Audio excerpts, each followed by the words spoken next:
दोस्तों, एक लड़की की बारात आती है और फिर सारे रस्म रवाज पूरे हो जाते हैं और जब लड़की की विदाई का टाइम आता है इतने में ही वहाँ पर हिजड़े आ जाते हैं, यानी कि किन्नर आ जाते हैं। जो किन्नरों का सरदार होता है उसका नाम सुमन होता है। उस सुमन की निगाह जब लड़के पे पड़ती है तो वो ठिठक जाता है, क्योंकि लड़का अजीब ही हालत में होता है। यानी कि वो सुमन किन्नर उसे देख के सोचने लगता है कि ये कैसा लड़का है, ये तो हमारे ही जैसा लग रहा है।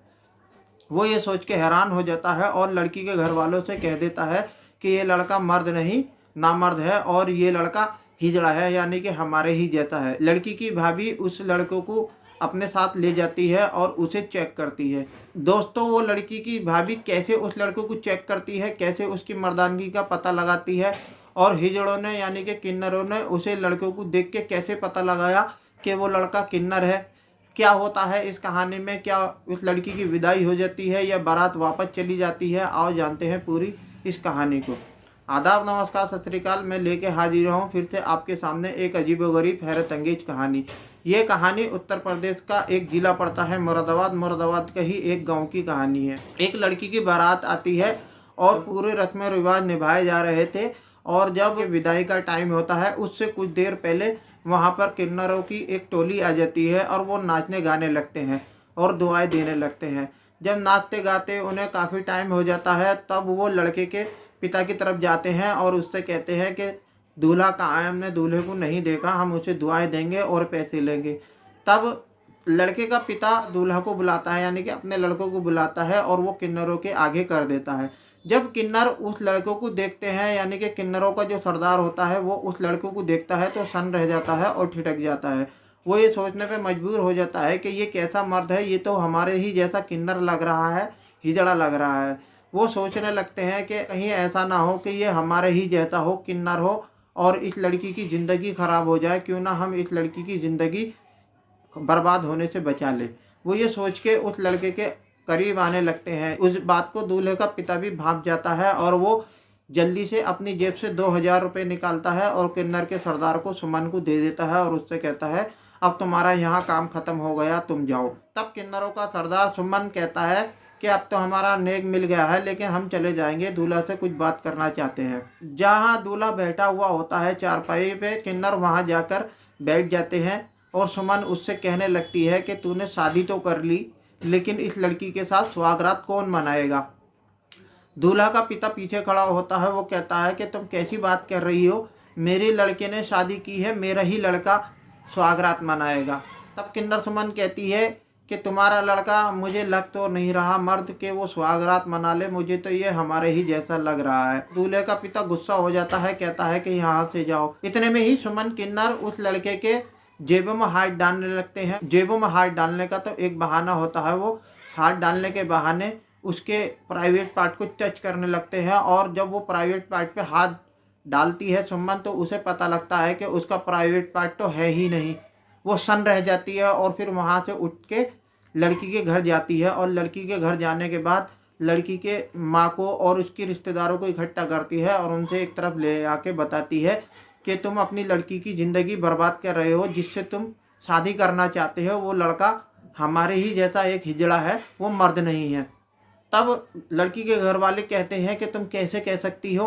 तब सुमन कहती है कि मैं नहीं चाहती तुम्हारी लड़की की ज़िंदगी बर्बाद हो, मैं चाहती हूँ कि तुम उस लड़के को यानी कि दूल्हा को चेक करके ही अपनी लड़की की इससे शादी करो। घर वाले टेंशन में आ जाते हैं और सोचने लगते हैं कि हम किस तरीके से इस लड़के को चेक करें, क्या ऐसा तरीका अपनाए जो लड़के की मर्दानगी का पता लग जाए। फिर उसके बाद सब टेंशन में रहते हैं, इधर उधर घूमते हैं, देखते हैं क्या करें कैसे न करें, किसी को कुछ समझ में नहीं आता। फिर घर की कुछ बड़ी बूढ़ी यानी कि बुजुर्ग महिलाएं इकट्ठा होती हैं और वो प्लान बनाती हैं। फिर उस लड़की की यानी कि जिसकी शादी हो रही थी उसकी भाभी को बुलाती हैं और उससे कहती हैं कि तुम दूल्हा को चेक करोगी, ये जिम्मेदारी तुम्हारी है, उसकी मर्दानगी को तुम ही चेक करोगी। दुल्हन की जो भाभी थी यानी कि लड़की की जो भाभी थी वो तेज तर्राटी होशियार भी मानी जाती थी। वो कहती है कि ठीक है, मैं दूल्हा को चेक कर लूँगी। वो वैसे भी मुतमईन हो जाती है क्योंकि उसका जो पति होता है वो दुबई में होता है, वो वैसे ही बेबाक रहा करती थी। जब लड़की के घर वाले दूल्हा के पास खबर भेजते हैं कि तुम अपनी सलामी के लिए घर में आ सकते हो, यानी कि एक सलामी की रस्म हुआ करती है जिसमें घर वाले उसे मीठा वीठा खिलाते हैं लड़की वाले और उसको पैसे वगैरह देते हैं। तब लड़का अपने यार दोस्त के साथ घर आता है और चारपाई पे बैठ जाता है। तभी उसकी जो भाभी थी लड़की की वो आती है और उस लड़के का हाथ पकड़ के अंदर कमरे में ले जाती है और कमरे में ले जाने के बाद कमरे का दरवाज़ा बंद कर देती है। जब ये बात लड़के के दोस्त और रिश्तेदार और जो भी औरतें थीं वो देखती हैं तो सब हैरान हो जाती हैं। वो सोचने लगती हैं ये लड़की की भाभी लड़के को अंदर क्यों ले गई है और इसने दरवाज़ा क्यों बंद कर लिया है। वहाँ सब कानाफूसी करने लगे थे, सब आपस में बातें करने लगे थे, सोचने लगे थे ये क्या हो रहा है, ये कौन सा गिफ्ट दिया जा रहा है कमरे में अंदर ले जाकर। जब लड़की की भाभी दूल्हा को कमरे में ले जाती है तब उससे कहती है कि तुम बेड पे बैठ जाओ। तब वो लड़का बेड पे बैठ जाता है। लड़के का नाम अमित होता है। तब अमित कहता है कि तुम मुझे कमरे में क्यों लेकर आई हो और मेरे साथ क्या करना चाहती हो। इतने में ही लड़की की भाभी कमरे की लाइट बंद कर देती है और फिर वो भी बेड पे जाके बैठ जाती है और दूल्हा के गले में हाथ डाल देती है, यानी कि अमित के गले में हाथ डाल देती है और डाल के उसे बेड पे गिरा लेती है और उसको टच करने लगती है, उसे उत्तेजित करने लगती है। जब वो उसे उत्तेजित करती है तब अमित के दिमाग में आता है ये तेरी मर्दानगी को चेक करने के लिए तुझे कमरे में लाई है। आज तू अपनी मर्दानगी का सबूत दे दे वरना तेरी बहुत बेइज्जती हो जाएगी। वो भी कोशिश करता है कि उसके अंदर मर्दानगी जाग जाए और वो उत्तेजित हो जाए, लेकिन वो ऐसा नहीं कर पाता क्योंकि वो पैदाइशी ही नामर्द होता है। वो बहुत कोशिश करता है लेकिन वो अपनी उत्तेजना को नहीं जगा पाता। लड़की की भाभी बहुत कोशिश करती है कि ये अपनी मर्दानगी को दिखाए लेकिन वो नहीं दिखा पाता। फिर लड़की की भाभी उसके प्राइवेट पार्ट पे टच करती है तो उसे महसूस होता है कि इसका प्राइवेट पार्ट तो है ही नहीं।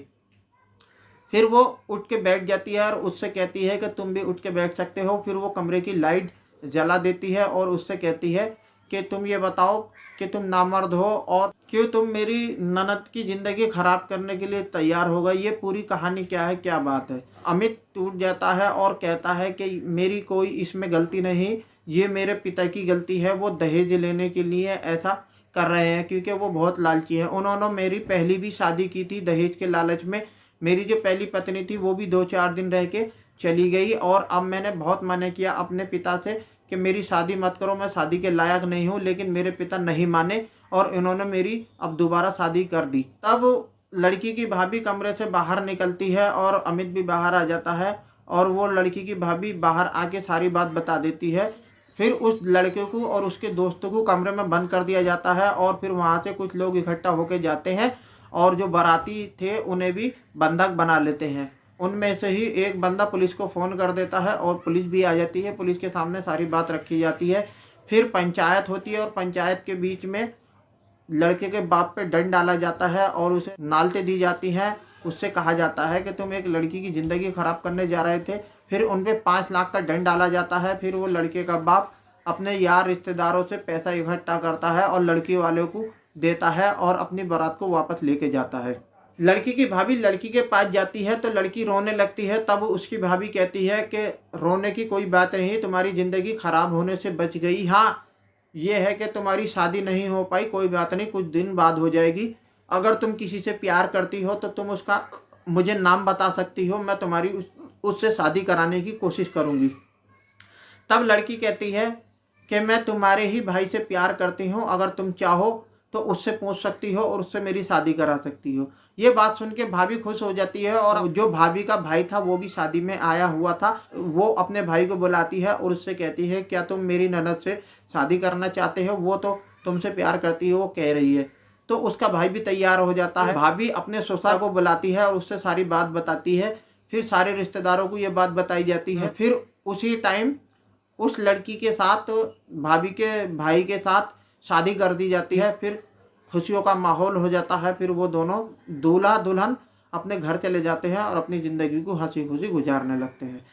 देखा डियर फ्रेंड, एक लालच के चक्कर में आके एक पिता ने अपनी कितनी बेइज्जती कराई और अपने लड़के की भी बेइज्जती कराई और हर्जाने के तौर पे यानी कि जुर्माने के तौर पे बहुत सारे पैसे भी दिए।